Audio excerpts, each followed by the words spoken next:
መንግስትም እናንተም ብትሰሩበት ብንሰራበት የሚሻል የሚመስለኝ ለአንዱ ወገን ጥቅም ሳይሆን ለሀገር ግንባታ፣ ለሙያው እድገት፣ ለኢንዱስትሪው የሚፈለግበትን ነገር ለማምጣት እንዲችል በጋራ ልንሰራ የሚገባቸው ስራዎች ትውልድ የሚገነባ መሆኑን ኢንክሉሲቭ መሆኑን ሁሉም አካባቢ የራሱ ባህል፣ የራሱ ቋንቋ፣ የራሱ ፍላጎት ስላለው ያን የሚያሟላ መሆኑን የጋራ ትርክት የሚገነባ መሆኑን ሁለት ነገር እዚች ጋር ባነሳ ደስ ይለኛል። እናንተም በሚመለከት አንደኛው ግብዣ ሁሉ ግብዣ አይደለም። ግብዣው ከአርት ሙያችሁ ከማንነታችሁ ከስብዕናችሁ የሚያጎል መሆን የለበትም። በአንድ ወቅት አንድ ባልና ሚስት ነበሩ። እንደው ለመኖር የሚሞክሩ ብዙ ጊዜ እሱም ቀና ደፋ የሚለው ቤቱን ለመሙላት ነው፣ እሷም እንዲሁ ቲቪ ያላቸው ሶፋ አላቸው ይሞክራሉ፣ ፍቅርም አላቸው እና አንድ ቀን ደብዳቤ ደረሳቸው። ሀገር ፍቅር ቲያትር አንድ ቆንጆ ፊልም ስላለ ሁለታችሁ ተጋብዛችኋል፣ ማነው የጋበዘን እንዳትሉ ጋባዥ ወዳጃችሁን ልክ አይታችሁ ስትመለሱ ታውቁታላችሁ ብሎ ደብዳቤና መግቢያ ቲኬት ይልክላቸዋል። እና ባልና ሚስቶቹ ተያይዘው እሁድ ቀን ወደ ግብዣው ቦታ ይሄዳሉ። ቲያትር አይተው ተደንቀው እሷም ውዴ ተሸውደናል፣ እስካሁን አልፎ አልፎ ማየት አለብን፣ በጣም ያነቃቃል፣ ኢንስፓየር ያደርጋል እና እስካሁን ተሸውደናል፣ ይሄ ወዳጃችን መመስገን አለበት እያሉ ስለ ቲያትሩም እያደነቁ ቤት ሲደርሱ በራቸው ተከፍቷል። ማን ከፈተው ብሎ ሲገቡ አንድም ዕቃ ቤት ውስጥ የለም እና ብጣሽ ወረቀት አገኙ። አሁን ጋባዣችሁን አውቃችሁታል የሚል እና የጋበዘን ሁሉ ለቲያትር ላይሆን ይችላል ማለት ነው።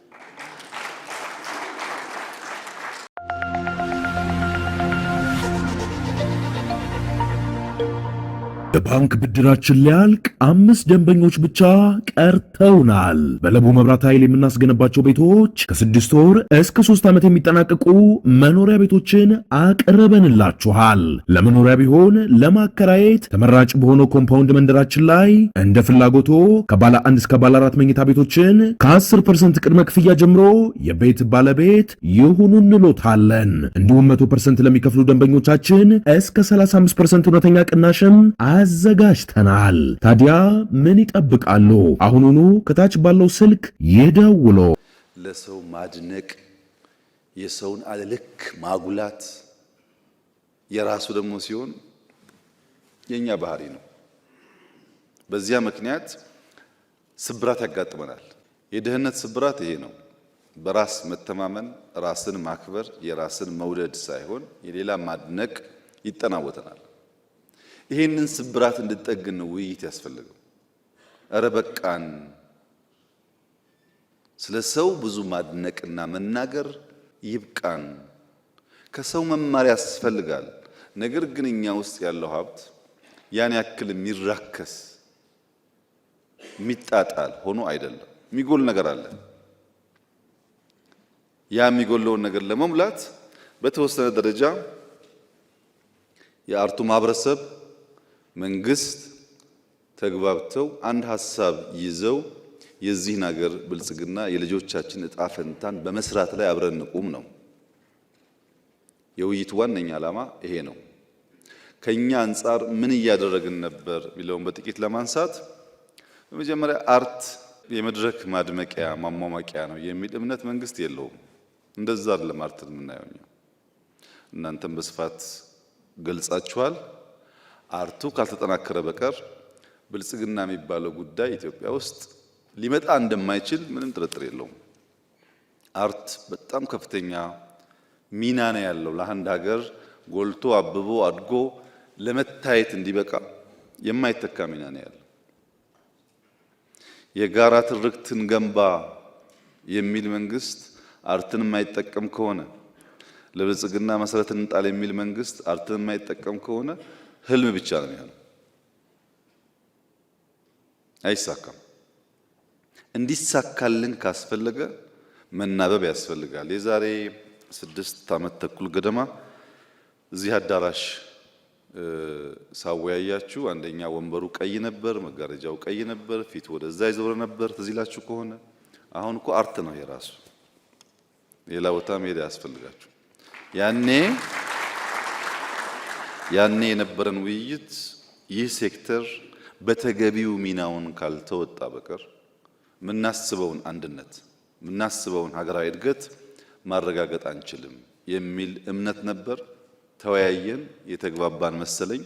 ከዚያ በኋላ መደመር ሲወጣ በተለይ ገጽ 154 አካባቢ የእሴትን ግንባታ ለመደመርም ለመበልጸግም ያለው ሚና በግልጽ አሳይቷል። በእኛ በስልጠና ዶክመንቶቻችን በውይይቶቻችን እናንተ የማታውቋቸው በሙሉ የአርት ጉዳይ ይነሳል፣ እንወያይበታለን።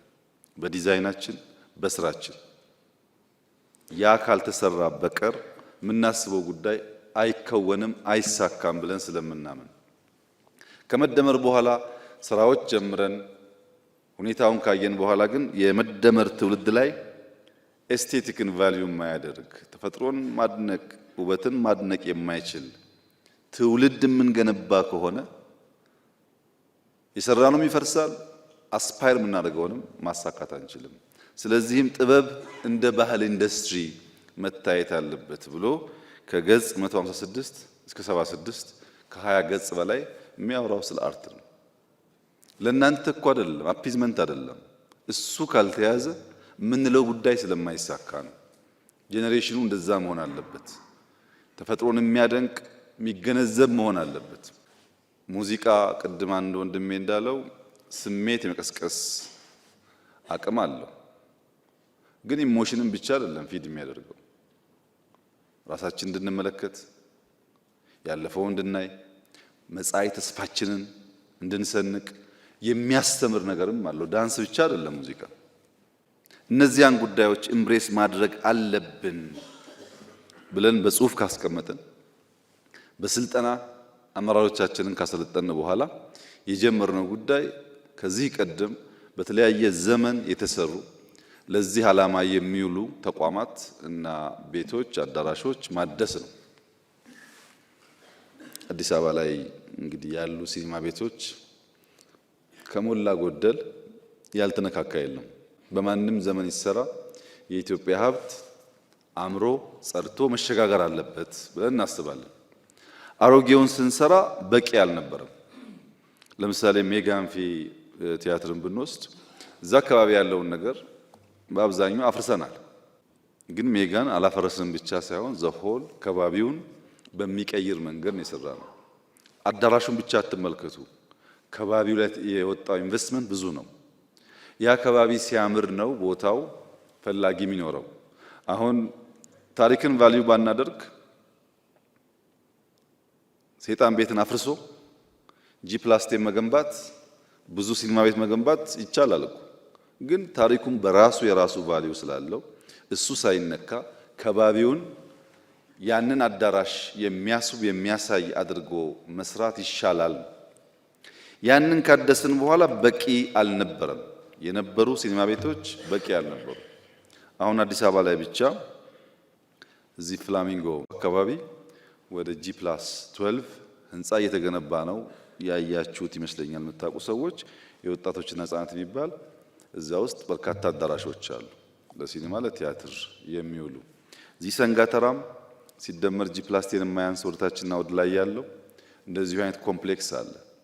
ተጨማሪ ግንባታ ያስፈልጋል በሚል እምነት አድዋ ሲገነባ ሲኒማ ቤት አለው።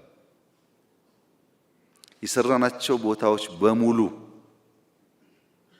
አንፊ ቲያትር የሌለው አርትን ኤምብሬስ የማያደርግ ስዕል የማይታይበት ቦታ የለም።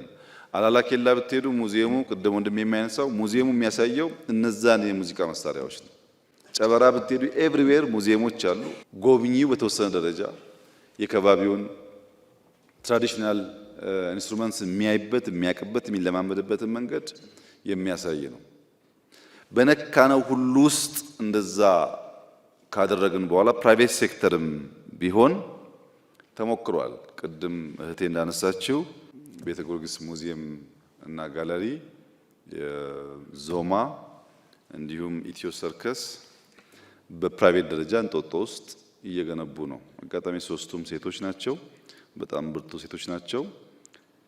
የነሱ ስራ ሲወጣ ከነሱ ደግሞ አለፍ ሲባል የአዲስ አበባ ዩኒቨርሲቲ አርት አካዳሚ ግንባታውን ገንብተን ነው የሰጠነው። ያንን ቦታ ለአርት ማሳያ እንዲሆን በፒኤምኦ ተገንብቶ ነው የተሰጣቸው ለዩኒቨርሲቲው።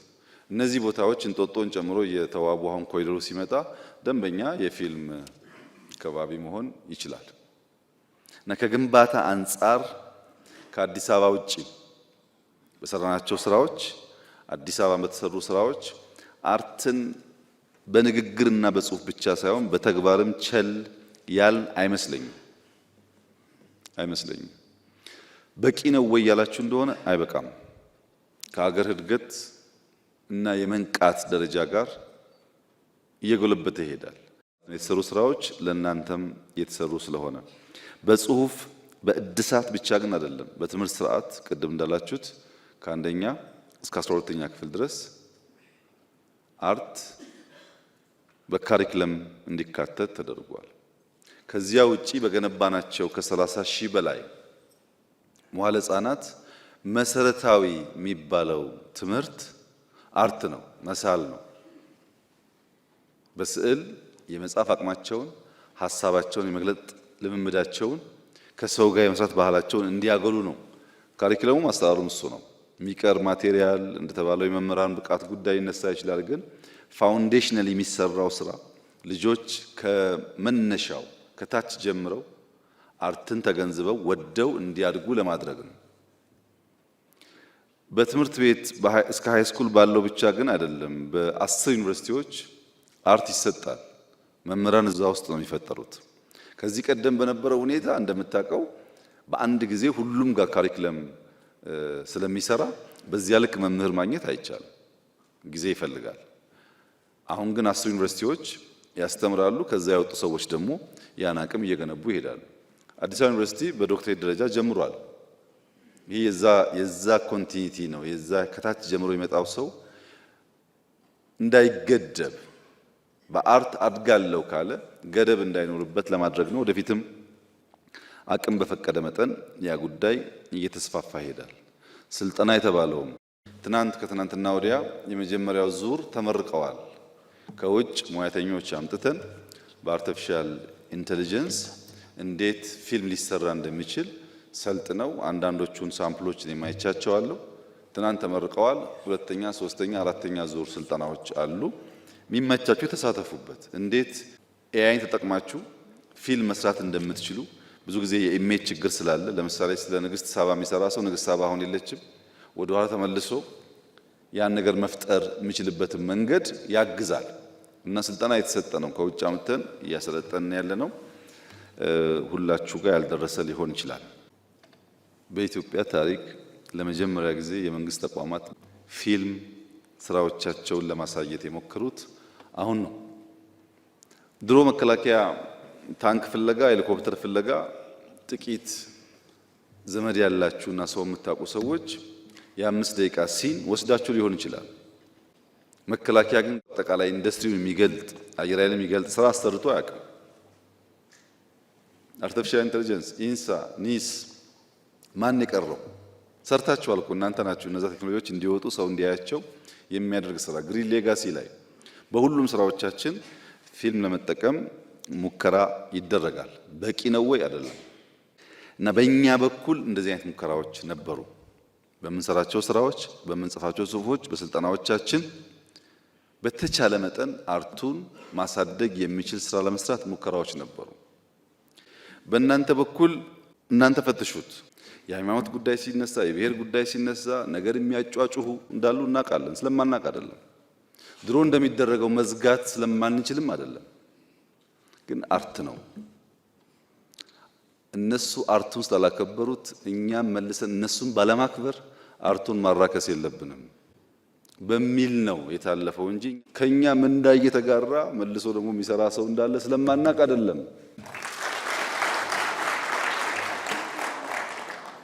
እና አርት ብሶት ብቻ ሳይሆን ቁጭት የሆነ ነገር ነበረ፣ ግን ብሶቱን ብናወራ አርት አይሆንም። አሁን የሚያስፈልገን ቁጭት ነው። ለምንድን ነው ኢትዮጵያ ለማኝ የሆነችው? ለምንድን ነው ይሄ ሁሉ አርቲስት እያለ ይሄ ሁሉ ባህል ቱባ ቱባ ባህል እያለ እኛ ከሌሎች ሀገራት ያነስ ነው የሚል ቁጭት ከተፈጠረብን እንቀይረዋለን። ችግር ብቻ ለምዶብን የምንናገረው ችግር ብቻ ከሆነ ሰው ተስፋን ኬት ያመጣል? አንዳንዶቻችሁ ዘመናችሁን በሙሉ በጣም በሚያሳዝን መንገድ ያገለገላችሁ የደከማችሁ፣ አሁን በመጨረሻ በጡረታ ዘመናችሁ ምናልባት ማረፊያ የሌላችሁ ልትሆኑ ትችላላችሁ። አሉ ረጅም ዓመት ያገለገሉ ሰዎች አሉ። ብዙ ከልክ ያለፉ ጉዳዮች ደግሞ አሉ። እሱን ሚስተር ኤክስ አላደረከው ይሆናል። የማህበረሰቡ አባል እስካደረገው ድረስ ግን የአርቱ ፋሚሊ መባሉ አይቀርም ማለት ነው። ማየት ወደ ውስጥ ማየት የሚገቡን ጉዳዮች አሉ። የኢትዮጵያ ፖለቲካ በጣም ሴንሲቲቭ ነው። እሱን ተውት። ማህበራዊ ጉዳይ ግን እኮ አለ። በማህበራዊ ጉዳይ አብዛኛው የፖለቲካ ልዩነት ያላቸው ግሩፖች ብሔርም ይሁን ሌላ ግሩፕ በማህበራዊ ጉዳይ የተሳሰረ ነው። ዘር ለምሳሌ በፖለቲካ ስታዩትና በማህበራዊ አንድ አይደለም። አንድ ቀበሌ ሄዳችሁ እድር ብታዩ እቁብ ብታዩ ብዙ ጊዜ ዘር አይጠየቅም። እድርና እቁብ ላይ ጉርብትና ነው የሚታየው።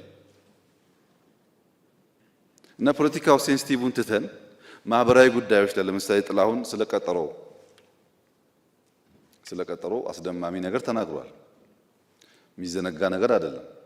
አሊ ብራ ስለ ትምህርት የሚደንቅ ነገር ተናግሯል። መቼም አሊ የለም ጥላሁን የለም፣ እነዚህ ጉዳዮች ግን ይኖራሉ። በዚያ መንገድ ማህበራዊ ጉዳይ ላይ ያተኮረን ነገር ማድረግ ብትችሉ የናሬሽን ግንባታው የምታስቡትም ነገር የመምጣት እድሉ ሰፊ ነው እና አርት በመንግስት ብቻ ሳይሆን በየትኛውም መስክ መታወስ፣ መነገር፣ መዘከር አለበት። ለእናንተም ለኔም አይደለም ለልጆቻችን ስለሚያስፈልግ በእናንተ በኩል እነዚህን ብታዩ ኢንዱስትሪው ደግሞ መክፈል እንዳላችሁት ባንክም ሊሆን ይችላል፣ ባለሀብትም ሊሆን ይችላል። ኢንዱስትሪው ደግሞ መክፈል ማሰራት ቢለማመድ አብዛኛው ጉዳይ መልክ እየያዘ ይሄዳል። ኢንዱስትሪው እንዲያድግ አርት ኢትዮጵያ ማደግ አለባት። አሁን ቅድም የተጠቃቀሱ ሀገራት ለምሳሌ ቱርክ የዛሬ 35 ዓመት ይሄ ነው የሚባል አርትና ፊልም አልነበራት። 10 ዓመት ደግሞ እንዳያችሁት የቱርክ ፊልሞች መጥተዋል። እድገት ሲመጣ አብሮ ይመጣል ማለት ነው። የህንድ ፊልም ያው ታውቃላችሁ ድሮ የነበረውን አሁን በጣም አድጓል። እንደ ድሮ አይደለም፣ ከአቅማቸው ጋር አድጓል። ኮሪያ ተመልከቱ፣ አቅም እያደገ ሲሄድ ቋንቋቸውን ልጆች የሚያዩት በፊልም ነው። የኛም ምንም ጥርጥር የለውም። ብዙ ባህል ስላለ ብዙ መግለጥ የሚችሉ ሰዎች ስላሉ የጊዜ ጉዳይ ነው እንጂ የኢትዮጵያ አርት አድጎ እንደተባለው በአፍሪካም በዓለም ላይም የሚታይ ነገር መፍጠሩ አይቀርም። ለዛ ነው በቅርቡ የባህልና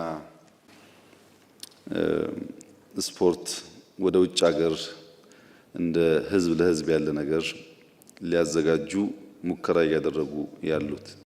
ያኔ እንደሰሩት ህዝብ ለህዝብ እንደሄዱት ጊዜ ሰዎች አሁንም ወጣቶች በዚያ መንገድ የሁሉም አካባቢ ባህል፣ ቋንቋ በአርት መግለጥ የሚችሉበት መንገድ መፈጠሩ ጥሩ ነው። ድጋፉ ይቀጥላል እና እንደዚህ ያለ ጥሩ ስራ እንዲሰራ ድጋፍ ይደረጋል በመንግስት። የሚደረግበት ምክንያት ፋይዳ ስላለ ወደፊት ትንሽ አቅም እየጎለበተ ሲሄድ ደግሞ በየቦታው በሀገር ውስጥ ብቻ ሳይሆን በውጭም በየቦታው ኢንቨስት እናደርጋለን።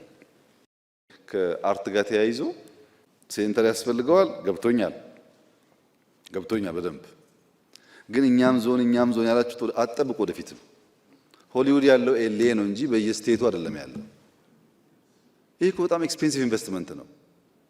በየቦታው ውስጥ ከሆነ ማን ነው ማኔጅ የሚያደርገው? እንደዛ እኮ አይደለም አርት። ቤቱ እኮ ብቻ አይደለም አርት።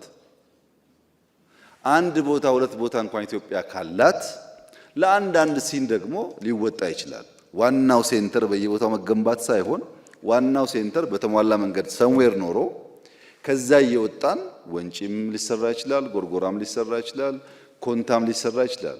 እናንተ ማለም ብቻ ሳይሆን ህልማችሁ የሚከወን መሆኑን ማረጋገጥ ይፈልጋል። በየቦታው ስላማራችሁ ብቻ ሳይሆን ያማራችሁ ነገር ሚቆይ in your absence የሚቀጥል መሆኑን ማረጋገጥ ይፈልጋል። እሱን ብታረጉ ጥሩ ነው። በአራት ማዕቀፍ ጥያቄዎቻችሁን ብናይ የተነሱ ነገሮች እውነት ለመናገር የሚጣል ነገር የለውም። ብዙ ፋይዳ ያለው ነገር ነው ያነሳችሁት። ግን አንዳንዱ ዛሬ የሚሰራ አንዳንዱ የዛሬ ዓመት አንዳንዱ በሚቀጥለው ትውልድ ሊሆን ይችላል። በኮንሰፕት ደረጃ ትክክል ቢሆንም እኔ ብንሰራበት ብዬ የማስበው አንደኛው አመለካከት ላይ ነው። አመለካከት ላይ አርት መዝናኛ ብቻ አይደለም፣ ግብ ያለው ተልዕኮ ያለው ለሆነ ፐርፐዝ የሚሰራ ነው። አርት መሸጋገሪያ ድልድይ ብቻ አይደለም፣ መኪና እስክናገኝ ቤት እስክንገዛ ብቻ አይደለም። አርት አብሮን የሚሞት ነገር ነው። አርት የመጤ ባህል የሚከላከል ብቻ ሳይሆን የተደበቁ የኛን ምርጥ ባህሎች የሚያወጣ ነው። እንደተባለው ነው። መጤ ባህሎች በብዙ መንገድ ነው እየወረሩ ነው ያሉት፣ በብዙ መንገድ።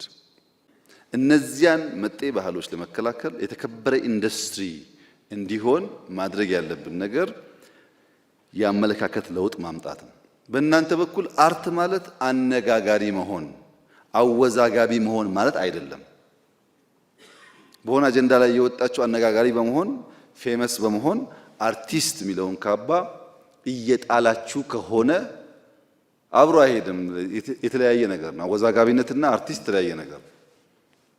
ብዙ ሰው አወዛጋቢ በመሆን ጥበብ ብሶትን የምትገልጥበትን ምስጢራዊ ቋንቋ የሚያጠፋ ማለት ነው። አርቲስት ቋንቋ አለው የሚኮረኩር፣ ካስፈለገ የሚያስቅ፣ ካስፈለገ የሚያስለቅስ። ያን ቋንቋ ጥሎ በማንኛውም መደዴ ቋንቋ ከተጠቀመ እሱ አርቲስት አይደለም። አነጋጋሪ ለመሆን አክቲቪዝምና አርቲስት መቀላቀል የተለያዩ ጉዳዮች ናቸው። በጣም አንድ አርቲስት አክቲቪስት መሆን ካማረው የአርቲስትነት ካባና ክብር እየወደቀ መሆኑን ማወቅ አለበት። አርቲስትና አክቲቪስት ልክ እንደ ድመትና እንደ አንበሳ ናቸው። ድመትና አንበሳ አንድ አይደሉም። በአማርኛ ዘይቤያዊ አነጋገር ግን ድመት እንደ አንበሳ ልትባል ትችላለች። እንደ ካለ ዘይቤ ነው። እንደ አንበሳ መሆን ያማራት ድመት ግን አይጥ የማደን አምሮቷን አሽቀንጥራ መጣል አለባት። እንደ አንበሳ መሆን ያማራት አይጥ እያደነች አይሆንም። አንበሳ አይጥ አያደንም። ልቧ እንደ አንበሳ ይፈልጋል፣ ውሎዋ ግን አይጥ ሰፈር ከሆነ ተለያዩ ማለት ነው። አርቲስት ይገርማቸዋል። በጣም ምርጥ አርቲስቶች ሳይቸግራቸው ይነካኩና መመለስ ያቀታቸዋል። እዩ ቆጥራችሁ አንዴ እዛ የተነካካ አርቲስት ያ የምታደንቁት የምትወዱት ሰው የለም፣ አሁን የለም። ምክንያቱም ያ ነገር ያበላሻል። ለምሳሌ ሐዲስ ዓለማየሁን ውሰድ። መቼም ፍቅር እስከ መቃብርን የሚያክል ደርዘ ብዙ መጽሐፍ ብዙ እንቅልፍ እንደሚከለክል፣ ብዙ ኩራዝ አይን እንደሚያስለቅስ፣ ብዙ አድካሚ እንደሆነ ለእናንተ መንገር አያስፈልግም። መጽሐፉን መከራ፣ ማሰቡን መከራ፣ ታይፕ ማድረጉን መከራ ነው በዛ ጊዜ። ግን አሁን አቶ አዲስ በየቀኑ ሰበር ዜና እያሉ አንዳንዷን ገጽ ቢጽፉ ኖሮ ፍቅር እስከ መቃብር ያኔም ማስተማሪያ አይሆንም፣ ዛሬም ፈልገን የምናገኘው አይሆንም ነበር። አክቲቪዝም ማለት የሰሞን እፍታ ማለት ነው። እናንተ በአርት በሙዚቃም ይሁን በፊልምም ይሁን በመጽሐፍም ይሁን ከትውልድ በኋላ እንኳን የሚያስተምር መቼም የእሳቸውን ስራ ዛሬ አይቶ የማይማር ሰው ያለ አይመስለኝም። ያዝናናልም ያስተምራልም። እንግዲህ ቦታችሁን መለየት ነው። እናንተ የየዕለቱን ሰበር ዜና ከፈለጋችሁ የአርት ካባ ስለወለቀ እንደ አርቲስት ዲማንድ ማድረግ አይጠበቅባችሁ። ቢኮዝ የአርቲስት ስራ እሱ አይደለም። አሉ እንደዛ የሚያሳዝኑ ሰዎች፣ በጣም ትልቅ ጥበብ ተሰጥቷቸው የሚያሳዝኑ ሰዎች አሉ። እሱን እናርመው። አመለካከት ይቀየር ስንል በአዋጅ አንቀይረው። እኛ ተቀይረን ነው የምንቀይረው።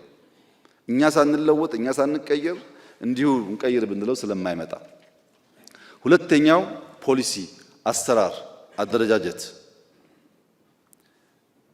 በግብዓት አቅርቦት፣ የብቃት ማረጋገጫ፣ የስልጠና ተቋማት፣ ኢንቨስትመንት፣ ገቢ፣ መሰረተ ልማት ግንባታ በጣም ቁልፍ ጉዳይ ተነስቷል። እኛ እንፈትሻለን። ከእናንተም ሀሳብ ያላችሁ ሰዎች በተደራጀ መንገድ ለሚኒስትሩ ያቅርቡ። እንፈትሻለን። እኛ ማድረግ ያለብን ነገር ከግብዓት አንጻር ከብቃት አንጻር መስራት የሚገቡንን ጉዳዮች ፈትሸን እንሰራለን። በእናንተ በኩል ደግሞ ሀሳብ ካለ በተደራጀ መንገድ ይምጣ። ምክንያቱም በፖሊሲ ካልተደገፈ መንግስት ሚናውን ካልተጫወተ ኢንዱስትሪውን ማያነቃውም። የመጀመሪያውን ግን አትርሱ። መጀመሪያ የአርቲስት ካባ፣ አንዳንዴ እንደ ነጋዴ ሆነን፣ አንዳንዴ እንደ አክቲቪስት ሆነን፣ አንዳንዴ ፖለቲከኛ ሆነን እቺኛዋን መጠቀሚያ ከሆነ አይሆንም። እሷን እናስተካክልና ዘንድ ደግሞ እንደ መንግስት ፖሊሲ ጉዳዮች እንፈትሻለን፣ እናርማለን፣ እናስተካክላለን ማክሲመም። ሶስተኛው በጋራ መንግስትም እናንተም ብትሰሩበት ብንሰራበት የሚሻል የሚመስለኝ ለአንዱ ወገን ጥቅም ሳይሆን ለሀገር ግንባታ፣ ለሙያው እድገት፣ ለኢንዱስትሪው የሚፈለግበትን ነገር ለማምጣት እንዲችል በጋራ ልንሰራ የሚገባቸው ስራዎች ትውልድ የሚገነባ መሆኑን፣ ኢንክሉሲቭ መሆኑን፣ ሁሉም አካባቢ የራሱ ባህል፣ የራሱ ቋንቋ፣ የራሱ ፍላጎት ስላለው ያን የሚያሟላ መሆኑን፣ የጋራ ትርክት የሚገነባ መሆኑን። ሁለት ነገር እዚች ጋር ባነሳ ደስ ይለኛል፣ እናንተም በሚመለከት። አንደኛው ግብዣ ሁሉ ግብዣ አይደለም። ግብዣው ከአርት ሙያችሁ ከማንነታችሁ ከስብዕናችሁ የሚያጎል መሆን የለበትም። በአንድ ወቅት አንድ ባልና ሚስት ነበሩ፣ እንደው ለመኖር የሚሞክሩ። ብዙ ጊዜ እሱም ቀና ደፋ የሚለው ቤቱን ለመሙላት ነው፣ እሷም እንዲሁ። ቲቪ ያላቸው፣ ሶፋ አላቸው፣ ይሞክራሉ፣ ፍቅርም አላቸው። እና አንድ ቀን ደብዳቤ ደረሳቸው። ሀገር ፍቅር ቲያትር አንድ ቆንጆ ፊልም ስላለ ሁለታችሁ ተጋብዛችኋል፣ ማነው የጋበዘን እንዳትሉ ጋባዥ ወዳጃችሁን ልክ አይታችሁ ስትመለሱ ታውቁታላችሁ ብሎ ደብዳቤና መግቢያ ትኬት ይልክላቸዋል። እና ባልና ሚስቶቹ ተያይዘው እሑድ ቀን ወደ ግብዣው ቦታ ይሄዳሉ። ቲያትር አይተው ተደንቀው፣ እሷም ውዴ ተሸውደናል፣ እስካሁን አልፎ አልፎ ማየት አለብን፣ በጣም ያነቃቃል፣ ኢንስፓየር ያደርጋል እና እስካሁን ተሸውደናል፣ ይሄ ወዳጃችን መመስገን አለበት እያሉ ስለ ቲያትሩም እያደነቁ ቤት ሲደርሱ በራቸው ተከፍቷል። ማን ከፈተው ብሎ ሲገቡ አንድም ዕቃ ቤት ውስጥ የለም እና ብጣሽ ወረቀት አገኙ። አሁን ጋባዣችሁን አውቃችሁታል የሚል እና የጋበዘን ሁሉ ለቲያትር ላይሆን ይችላል ማለት ነው። በአርቱ አጠቃላይ ያለው ችግር ደግሞ በትክክል አድቨርሰሪን አለማወቅ ነው። አራተኛው እናንተ ብቻ ብትሰሩት፣ የጋራውን ጠቅሻለሁ ቅድም። አሁን ደግሞ እናንተ ብቻ፣ አንደኛ ማህበሩን መሰብሰብ። ብዙ ትልቅ ሰዎች ደግሞ አላችሁ እና ሰብሰብ አድርጉት። አይሰራም። ይሄን ዝም ብሎ እዚህም እዚህም አቋቁሞ አምጡልን ዋጋ የለውም። ሰብሰብ አድርጉት። ሰብሰብ ካላችሁ ጉልበት ይኖራችኋል። ሰብሰብ ካላችሁ ለማገዝ ይመቻል። እናንተ በተንተን ካረጋችሁት ያስቸግራል። በእኛ በኩል መመሪያና አዋጁን እንፈትሻለን። እናንተም ግን አልኩ ትልቅ ሰዎች በቃ አክብራችሁ አንድ አርጉን በሏቸው። ሰብሰብ ብትሉ አሁን ብቻ አይደለም ወደፊትም ያግዛችኋል። እሷን ብትሰሩ በእኛ በኩል ያለውን ብናደርግ ጥያቄዎቻችሁን ለመመለስ ያስችላል። ሁለተኛ በተሰሩ ቦታዎች ፊልም ስሩባቸው፣ ክሊፕ ስሩባቸው፣ ሙዚቃ ኮንሰርት ስሩባቸው፣ ተጠቀሙባቸውና እያየን የጎደለውን እኛ እንሞላለን። ለጊዜያዊ ነገር ትንሽ ማመዛዘን መቻል አለበት ማህበረሰቡ። ቶሎ ፍታ ጥሩ አይደለም። ብዙ ጊዜ ይታያል እሱ። ብዙ ሰዎች አሉ የሚስባቸው። ብዙ አትሳቡ። በቃ ኢትዮጵያ የምታስፈልገው ኢትዮጵያውያን ሁሉ ወዳጆቻቸው ናቸው። ከዛ ውጭ ያለው ናሬሽን ብዙ ኢምፖርታንት አይደለም። ከግጭት ከግል ጥቅም ሰብሰብ ማለት ጥሩ ነው። በእኔ እምነት ኢትዮጵያ ተስፋ አላት። ምንም ጥርጥር የለውም። ኢትዮጵያ ትበለጽጋለች። ይሄን የምልበት ምክንያት ግምት፣ ፉከራ አይደለም። በጣም አቅሙ አላት። ኢትዮጵያ የምትበለጽገው ግን ጠንካራ ፊልም የሰራችሁ ቲያትር የሰራችሁ ሰዎች የአንድ ሰዓት ፊልም የአንድ ሰዓት ቲያትር ለማሳየት ስንት ሌሊት እንቅልፍ እንዳጣችሁ እንደሰረዛችሁ እንደደለዛችሁ አስታውሱ። ዝም ብሎ የሚያምር ነገር አይፈጠርም። መከራ አብሮት አለ። ያንን መከራ ለመቀበል ዝግጁ ከሆነን ያንን ችግር ለመቀበል ዝግጁ ከሆነን ምንም ጥርጥር የለውም ይቀየራል። እኔ ብልጽግናን አይተው ከሚቋደሱት ከሚኖሩበት ሰዎች መካከል ላልሆን ይችላል። ነገር ግን ምንም ጥርጥር የለውም የብልጽግናን ፋውንዴሽን ጥለው ከሚያልፉ ሰዎች ግን አንዱ ነኝ። ምንም ጥርጥር የለውም። ኢትዮጵያ በ2100 በዓለም ሰባተኛዋ ኢኮኖሚ ትሆናለች። በዓለም በ2040 በ2050 ብዙዎቻችሁ ስላላችሁ ታዩታላችሁ። ያኔ ሲመጣ ወደንም ጠላንም አርት ያስፈልጋል። ምክንያቱም ገንዘቡ አለ፣ አዳራሹ አለ፣ ፌስቲቫል ያስፈልጋል፣ ከተለያየ ሀገር እየጋበዙ ማሳየት ያስፈልጋል። የግድ ነው። ሰርከሱም ሁሉም እኛ ወደ ብልጽግናው እየመጣን ነው። ያኔ ስንፈልጋችሁ ከሚዛን እንዳትጎሉ እናንተም ዝግጅት ያስፈልጋችኋል። ዝግጅቱ መሰብሰብ 10 ማህበር ምናምን ሳይሆን መሰብሰብ ሰብሰብ ብላችሁ ብዙ ሰዎች አሉ እዚህ የተማሩም አሉ ልምድ ያላቸውም አሉ በጣም የተከበሩ ሰዎች አሉ እዚህ ውስጥ ምንም ችግር የለውም። እናንተም ቢያስተባብሯችሁ ችግር የለውም አሉ ትልቅ ሰዎች። ምንድነው ከባድ አይደለም እኮ አንድ ማህበር አደራጅታችሁ 5 ሰው መጥቶ ይሄ ሁሉ ሰው ሳይለፋ እኛንም ማስታወሱን እንጂ ይችላሉ። ወደዛ እደጉ እና ተዘጋጁ። በእኛ በኩል የቀረበውን ሊስት ወስጃቸዋለሁ። አሁን ኢንቨስትመንት የሚያስቸግረኝ ነገር አለ። እኔ ኢንቨስትመንት ስንት ሰው ነው ኢንቨስት የሚያደርገው? ከየት አመጥቶ ነው ኢንቨስት የሚያደርገው? ምናምን ጥያቄዎች ይነሱብኛል። እንደ ማህበር ያለው ጉዳይ ግን አያስቸግረኝም። ሰብሰብ ብሎ በተቋም ደረጃ የፌስቲቫል የሚመስለ ወይ ደግሞ የፊልም መስሪያ ቦታ ምናምን እሱ አይከብድም። እሱን ለማድረግ ግን ማህበሩ አንድ መሆን አለበት እንጂ በተለያየ ማህበር ከሆነ እንቸገራለን። ይሄን ታሳቢ አድርጋችሁ ሰብሰብ በሉ። በአዋጅ በፖሊሲ በምናምን ደግሞ ሲሆን እኔ ያግዛለሁ። አንድ በኢትዮጵያ ቪዥን ላይ የምትሰሩት እናመሰግናለን። 2 በችግር ጊዜ እኔ የኔ ጥቅምና የኔ ክብር ከኢትዮጵያ አልፍም ብላችሁ የተሳተፋችሁ ሰዎች ሁል ጊዜም ቢሆን ስንበለጽግም የእናንተ ስም በወርቅ አሻራ የተጻፈ ይሆናል። ያኔ ስንፈልጋችሁ እነዚህማ አያሸንፉም ከሚመጣው ጋር ምንስማማ ይሻላል ብላችሁ ደግሞ የከዳችሁ የሸሻችሁ ለእናንተ ደግሞ ይቅር ብለናችኋል። ቂም የለንም።